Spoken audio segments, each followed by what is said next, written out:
जय श्री कृष्णा। धार्मिक व्रत कथा में आपका दिल से स्वागत है। आज हम सुन रहे हैं आंवला एकादशी की व्रत कथा। युधिष्ठिर ने कहा, हे श्री कृष्ण, मैंने विजय एकादशी के व्रत के महत्व के बारे में सुना है, जो अपार आशीर्वाद प्रदान करती है। अब आप कृपा कर फाल्गुन शुक्ल पक्ष की एकादशी का नाम और महत्व हमें सुनाइए।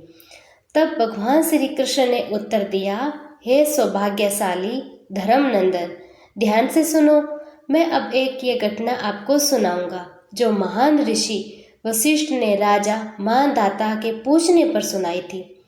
फाल्गुन शुक्ल पक्ष की एकादशी का नाम अमल की है। इस पवित्र व्रत का पालन करने से भगवान विष्णु के धाम की प्राप्ति होती है। मानधाता ने पूछा, हे ब्राह्मणों में श्रेष्ठ, कृपा मुझे बताइए कि ये आंवला एकादशी कब से शुरू हुई थी।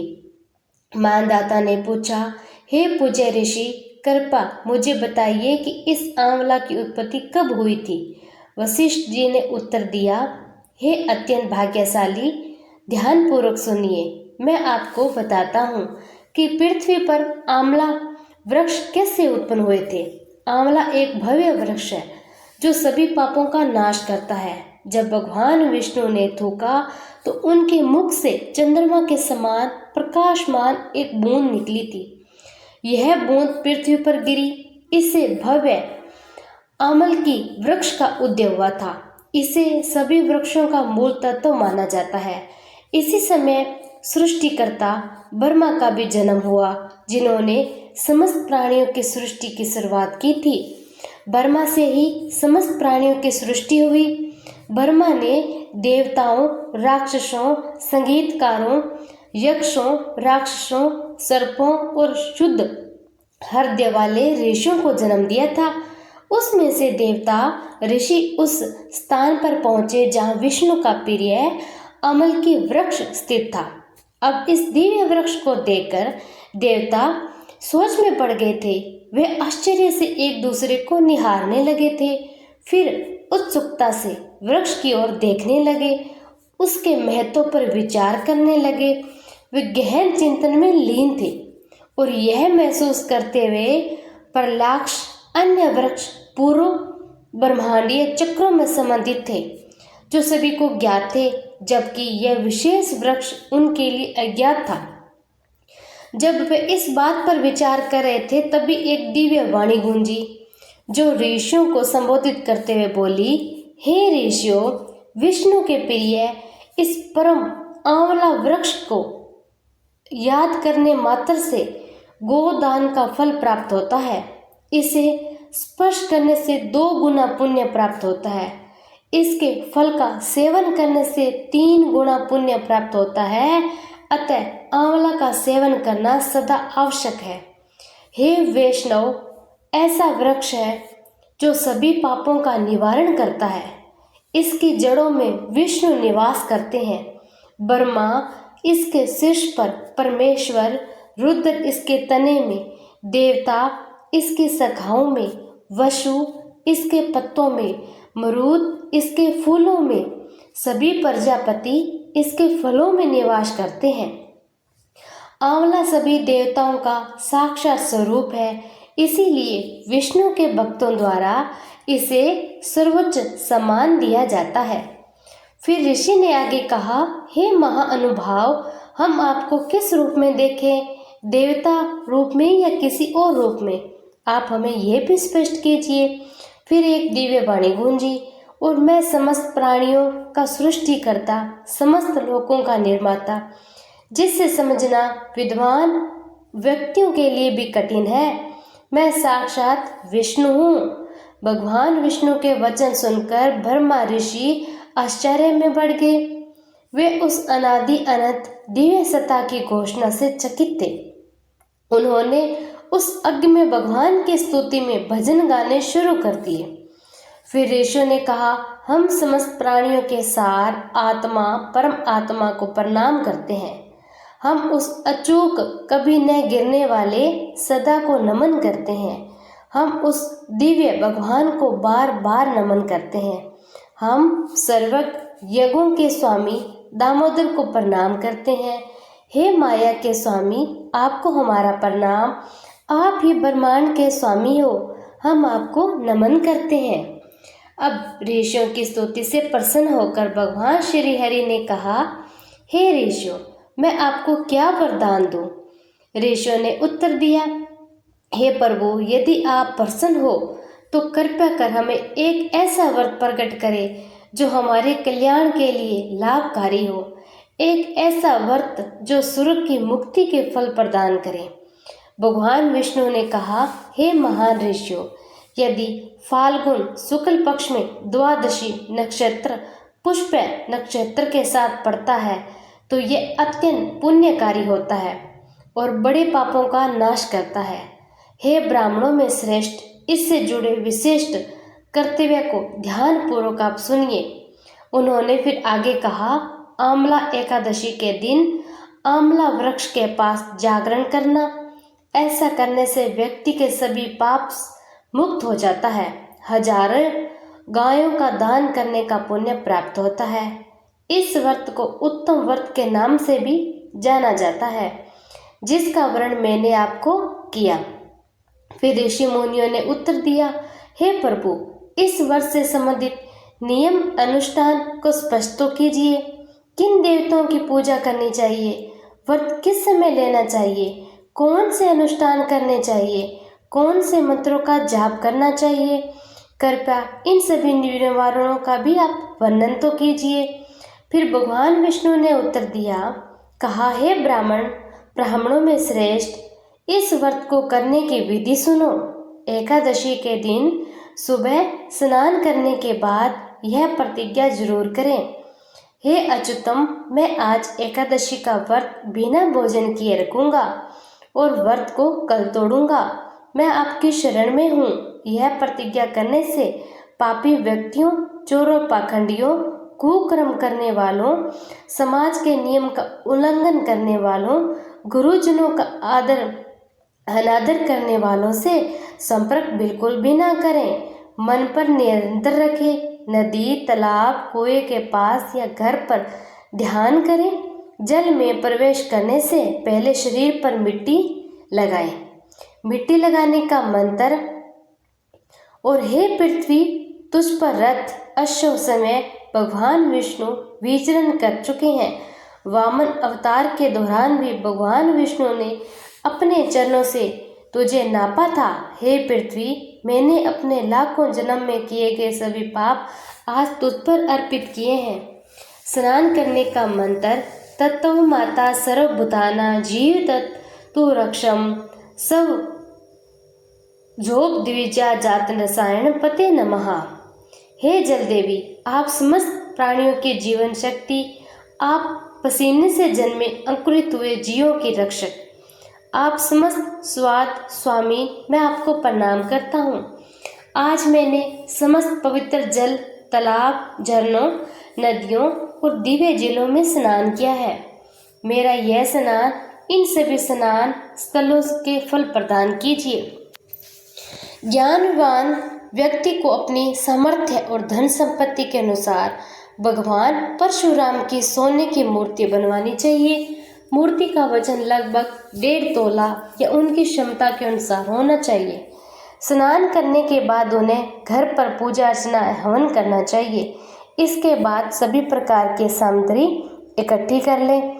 आंवला वृक्ष के पास जाएं। वृक्ष के चारों ओर भूमि को शुद्ध करें। मंत्रों का जाप करें। जल से भरा हुआ एक नया कलश स्थापित करें। कलश पर कपूर, दिव्य, धूप जैसी सुगंध डालें। चंदन के लेप से कलश को सजाएं। गले में मालाएं डालें। विभिन्न प्रकार की धूप से सुगंध फैलाएं। कई दीपक जलाएं। सुनिश्चित करें कि आसपास का वातावरण सुंदर ढंग से सुशोभित हो। पूजा के लिए नए छाते, जूते, वस्त्र तैयार करें। कलश पर एक पात्र रखें, उसमें दिव्य आहुति भरें। फिर इसके बाद भगवान परशुराम की मूर्ति चित्र स्थापित करें। चरणों में ओम नमः, दोनों घुटनों पर विश्व रूपी नमः, जांघों में उग्राय नमः, कमर में दामोदर राय नमः, पेट में पद्म नाभाय नमः। छाती में श्री वस्त्र धारणी नमः। बाएं हाथ में चक्रणीय नमः। दाएं हाथ में गंधीर नमः। गर्दन में वैकुंठाय नमः। चेहरे पर यज्ञमुखाय नमः। नाक में विशोक निधाय नमः। आंखों में वासुदेवाय नमः। माथे पर वामनाय नमः और पूरे शरीर सिर पर सर्वोत्तम नमः का जाप करते हुए पूजा करें। इन मंत्रों से भगवान की पूजा करें। फिर श्रद्धा पूर्वक अर्ध माध्यम से भगवान परशुराम को प्रणाम करें। हे समस्त देवताओं के स्वामी जमदग्नि के पुत्र, हे भगवान विष्णु सर्वोच्च स्वरूप परशुराम, मैं आपको बारंबार प्रणाम करता हूँ। कृपया आंवला सहित इस भेंट को स्वीकार करें, मेरा विनम्र प्रणाम स्वीकार करें। फिर भक्ति भाव से जागृत अवस्था में जागे। रात भर नृत्य, संगीत, भजन, कीर्तन, धार्मिक प्रवचन, भगवान की धार्मिक बातें कथाएं सुने। फिर भगवान विष्णु का जप करते हुए आंवले वृक्ष की 108 बार परिक्रमा करें। सूर्य उदय होते ही भगवान हरि की विधिवत पूजा करें। ब्राह्मणों को प्रार्थना करें। पूजा में प्रयुक्त सभी वस्तुओं ने अर्पित कर दें। फिर परशुराम का कलश, 2 बर्तन, जूते, सभी वस्तुएं भाव से दान करें। परशुराम रूप में भगवान विष्णु मुझ पर प्रसन्न हो। इसके बाद आंवले के वृक्ष को स्पर्श करें, परिक्रमा करें, विधि पूर्वक जरूरतमंदों को भोजन कराने की व्यवस्था करें। इसके बाद अपने परिवार के साथ बैठकर व्रत का पारण करें। मैं आपको ऐसे व्रत करने के लाभ बताता हूँ। अनुष्ठान का पालन करके जरूरतमंदों को विभिन्न प्रकार के आप दान भी दे सकते हैं। धार्मिक अनुष्ठान का पालन करने से सहज रूप से फल की प्राप्ति होती है। सभी योगों के साथ मिलकर इस व्रत प्राप्त पुण्य अनेक गुना बढ़ जाता है, इसमें कोई संदेह नहीं है। सभी व्रतों में श्रेष्ठ मैंने आपको विस्तार से बताया है। फिर वशिष्ठ जी कहते हैं, महाराज, यह कहकर देवों के स्वामी भगवान विष्णु वहां से अंत ध्यान हो गए थे। इसके बाद सभी ऋषियों ने आणविक आंवला एकादशी व्रत का पालन किया। हे श्रेष्ठ राजा, आप भी इसी प्रकार इस व्रत का पालन जरूर करें। फिर भगवान श्री कृष्ण कहते हैं, युधिष्ठिर, ये कठिन व्रत मनुष्यों को सभी पापों से मुक्ति दिलाता है। आंवला एकादशी एक पवित्र व्रत है। इस एकादशी के व्रत करने से व्यक्ति और भगवान विष्णु के धाम वैकुंठ पहुंचता है। आंवला एकादशी के अनुष्ठान, व्रत और महत्व का वर्णन ब्रह्मांड पुराण में मिलता है। संत वाल्मीकि ने इसका वर्णन किया था। आंवला एकादशी व्रत की महानता को दर्शाती है। यह दिन अत्यंत शुभ माना जाता है। विशेष अनुष्ठान प्रार्थना के साथ किया जाता है। आंवला एकादशी के अगले दिन गोविंद द्वादशी के रूप में मनाया जाता है। आंवला एकादशी का दिन विशेष महत्व माना जाता है। ये एकादशी महाशिवरात्रि होली के बीच पड़ती है। इस दिन आंवला के पेड़ की पूजा करना और इस दिन देवी लक्ष्मी की पूजा भी की जाती है, क्योंकि उन्हें सर्वव्यापी माना जाता है। भगवान कृष्ण अपनी देवी राधा के साथ आंवले के पेड़ के पास निवास करते हैं। भक्त अच्छे स्वास्थ्य और धन की प्राप्ति के लिए आंवला के पेड़ की पूजा करते हैं और इसी दिन से रंग भरी एकादशी भी कहलाती है। इसी दिन श्री कृष्ण भगवान ने राधा पर फूलों की होली खेली थी। इसी के साथ रंग भरी होली का भी आगमन हो जाता है। जय श्री कृष्ण। राधे राधे। ओम जय जगदीश हरे स्वामी, जय जगदीश हरे। भक्त जनों के संकट क्षण में दूर करे। ओम जय जगदीश हरे। जो ध्यावे फल पावे, दुख विन से मन का, प्रभु दुख विन से मन का। सुख संपत्ति घर आवे, कष्ट मिटे तन का। ओम जय जगदीश हरे। माता पिता तुम मेरे, शरण कहूँ किसकी, प्रभु शरण कहूँ किसकी। तुम बिन और न दूजा, आस करूं जिसकी। ओम जय जगदीश हरे। तुम पूर्ण परमात्मा तुम अंतर्यामी, प्रभु तुम अंतर्यामी। पार ब्रह्मा परमेश्वर तुम सबके स्वामी। ओम जय जगदीश हरे। तुम करुणा के सागर तुम पालन करता। मैं मूरख खल कामी कृपा करो भरता। ओम जय जगदीश हरे। तुम हो एक अगोचर सबके प्राणपति, प्रभु सबके प्राणपति।